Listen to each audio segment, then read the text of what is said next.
Assalamualaikum warahmatullahi wabarakatuh. Alhamdulillahirabbil alamin. Wassalatu wassalamu ala asrofil anbiya'i wal mursalin wa ala alihi wa sahbihi ajmain. Amma ba'du. Rabbi shrahli sadri wa yassirli amri wahlul 'uqdatam min lisani yafqahu qawli. Halo teman-teman semua, izinkan saya memperkenalkan diri. Nama saya Syifa Agustina, mahasiswa dari Universitas Teknologi Digital Bandung, kelas C15 dengan NPM 101217886. Di sini saya akan sharing sedikit mengenai Ma'rifatul Quran. Kita langsung aja ke pembahasannya.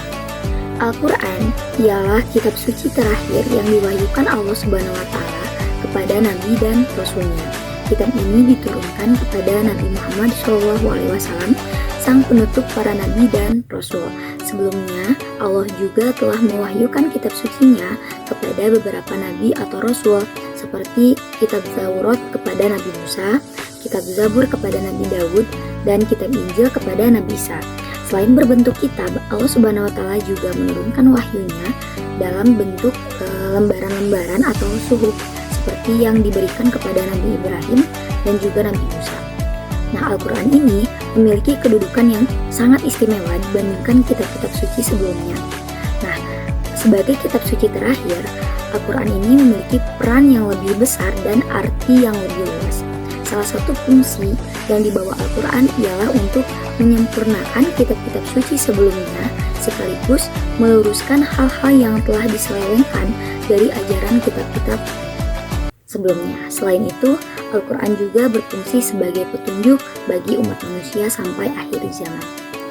Nah, mengenai fungsi Al-Quran, tentu tidak bisa mengabaikan apa yang dikatakan Al-Quran tentang dirinya sendiri, yaitu melalui ayat-ayat Al-Quran, karena disitulah letak informasi yang dibutuhkan seluruh umat manusia yang ada di dunia. Selain itu, dengan kita melihat atau mendengar hadis-hadis Nabi Muhammad yang menjelaskan akan hal tersebut, dan kemungkinan juga pendapat ulama yang terkait akan hal itu, kitab suci Al-Quran telah menjelaskan tentang dirinya, yaitu melalui sejumlah nama atau sebutan yang diberikan Allah Subhanahu wa Ta'ala untuknya. Al-Quran memiliki banyak nama.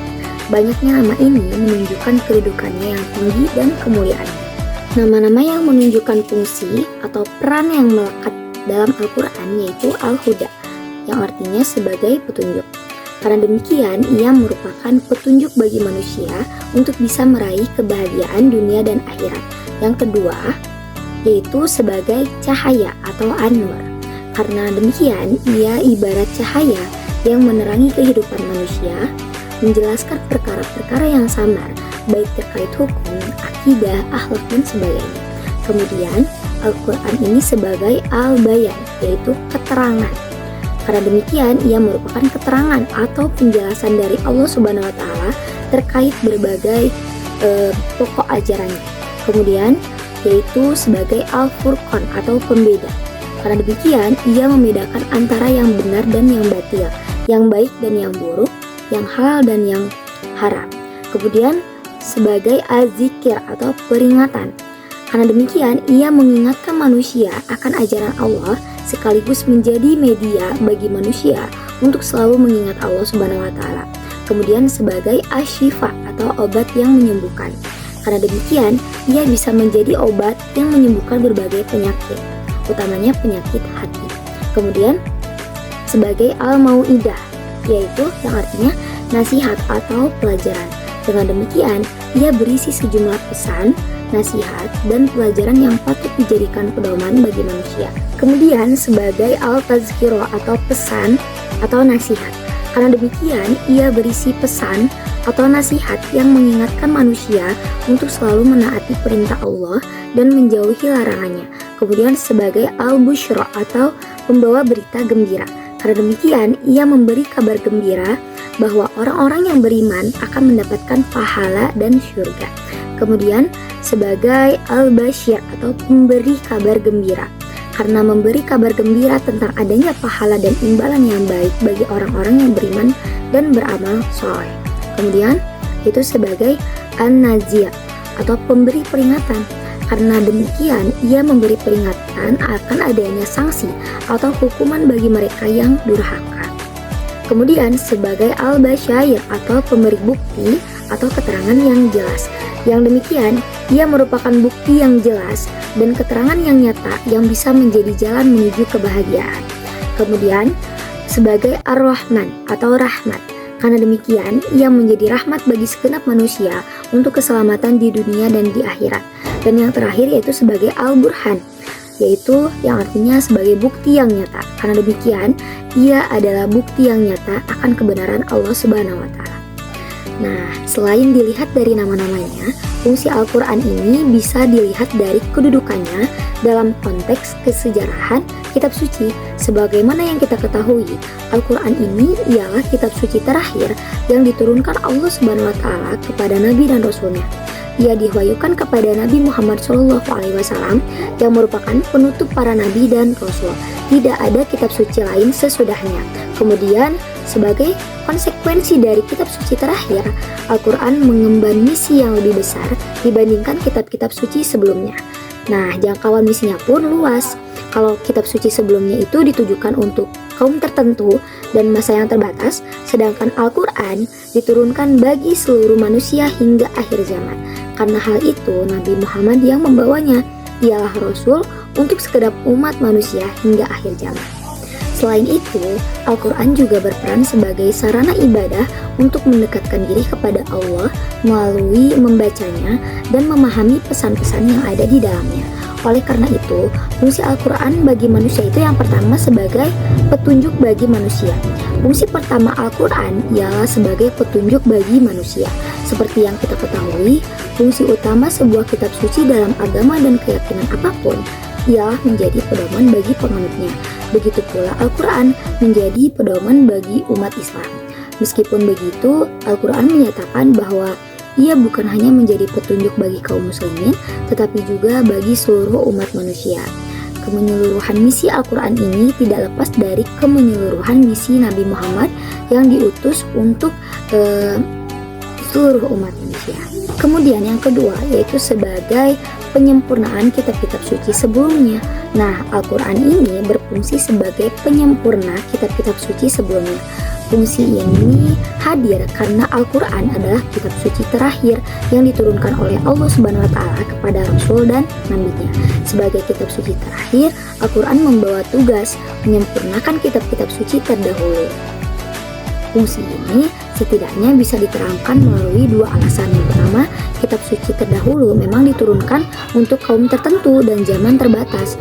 Yang kedua, dalam perkembangan sejarah, kitab-kitab suci terdahulu itu tidak bebas dari perubahan dan penyimpangan.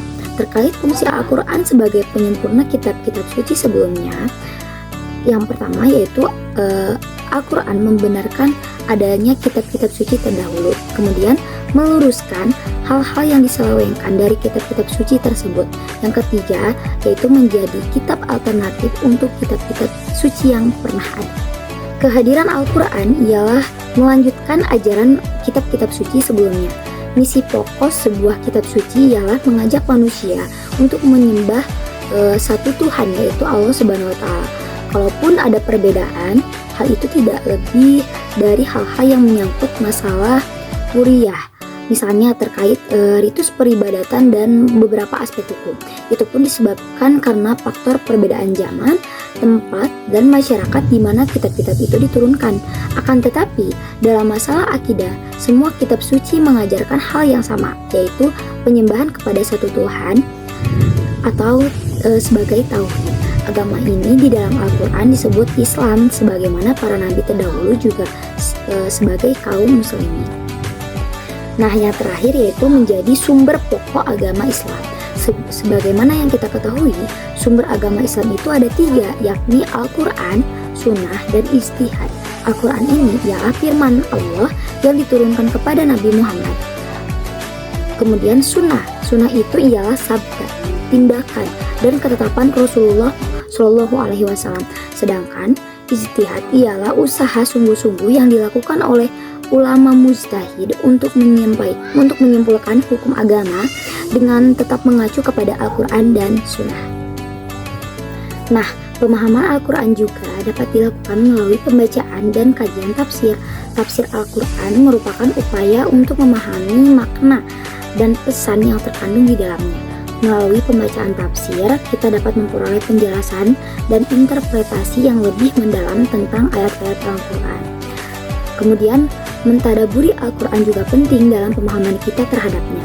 Mentadaburi artinya memikirkan dan memahami atau menghayati pesan-pesan yang terkandung di dalam Al-Quran.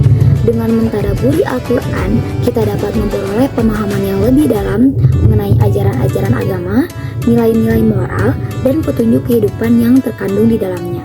Dalam pemahaman dan mentadaburi Al-Quran, penting juga untuk mendapatkan bimbingan dari para ulama dan ahli tafsir yang memiliki pengetahuan lebih mendalam, karena mereka bisa memberikan penjelasan dan penafsiran yang lebih komprehensif mengenai ayat-ayat Al-Quran.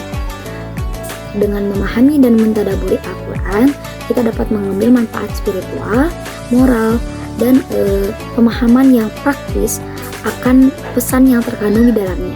Al-Quran ini menjadi sumber pedoman dan inspirasi dalam kehidupan sehari-hari, membimbing kita dalam menjalankan ibadah, berinteraksi dengan sesama, dan mengambil keputusan yang baik.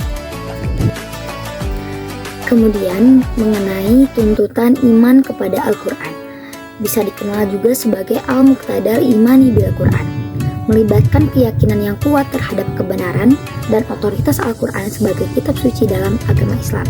Ini mencakup pemahaman bahwa Al-Quran ialah wahyu langsung dari Allah Subhanahu wa Ta'ala yang diturunkan kepada Nabi Muhammad melalui perantara malaikat Jibril.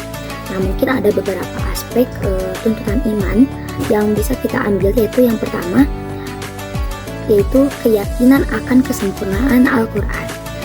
Nah, Al-Quran ini ialah kitab yang sempurna dan tidak mengandung kesalahan atau inkonsistensi.